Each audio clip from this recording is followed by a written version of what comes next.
अब जो क्यास लगाए जा रहे हैं चुनाव के में भी हमको ऐसा लगता है कि चुनाव नवंबर में हो जाना चाहिए, अगर सब कुछ ठीक ठाक रहा तो। नहीं तो अगर किसी तरह के अभी जैसा कि अभी सुना है तीसरी लहर के बारे में आप लोग सुन रहे हैं और कई स्टेट में लॉकडाउन लगा दिया गया।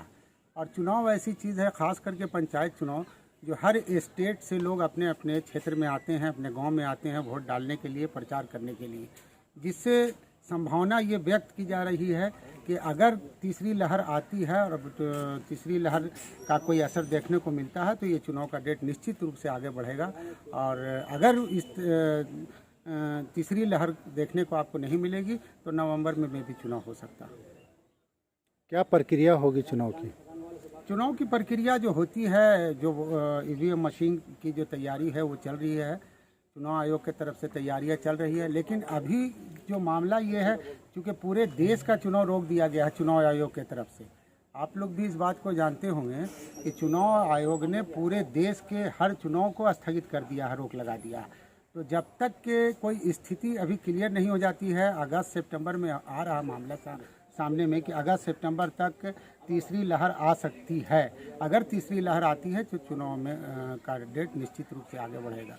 और तैयारी चुनाव आयोग की तरफ से चल रही है, परंतु ये तो प्राकृतिक मामला है, इसके बारे में तो कोई नहीं कह सकता है। अगर ऐसा हुआ तो चुनाव का डेट निश्चित रूप से आगे बढ़ेगा। तो अभी तक जो चुनाव की तैयारियां कैंडिडेट कर रहे हैं उसकी कुछ ऐसा प्रोटोकॉल आया है क्या कि सरकार किस तरीके से वर्क करने का क्या नीति बनाएगी? चुनाव वही जो आप लोग जैसा कि जानते हैं कि सरकार का कहना है कि डिस्टेंस का पालन कीजिए, मास्क लगा के रहिए, सैनिटाइज करके रहिए। ये सब चीज़ सरकार गाइडलाइन में लाएगी, जो शुरू से पहले से भी आ रहा। और कोरोना काल में कई चुनाव हुए भी हैं, विधानसभा के भी चुनाव हुए हैं। उसी तर्ज पर पंचायत का भी चुनाव कराया जाएगा। डिस्टेंस का पालन होगा और सोशल डिस्टेंस का पालन होगा, मास्क का उपयोग करेगा। सरकार कहेगी कि हाथ में सैनिटाइज लगा करके वोटिंग का प्रयोग कीजिए। एहतियात बरतते हुए चुनाव कराने की तैयारी चल रही है। अगर सब कुछ ठीक ठाक रहा पूरे देश में तो चुनाव होगा, अन्यथा चुनाव का डेट बढ़ेगा। धन्यवाद।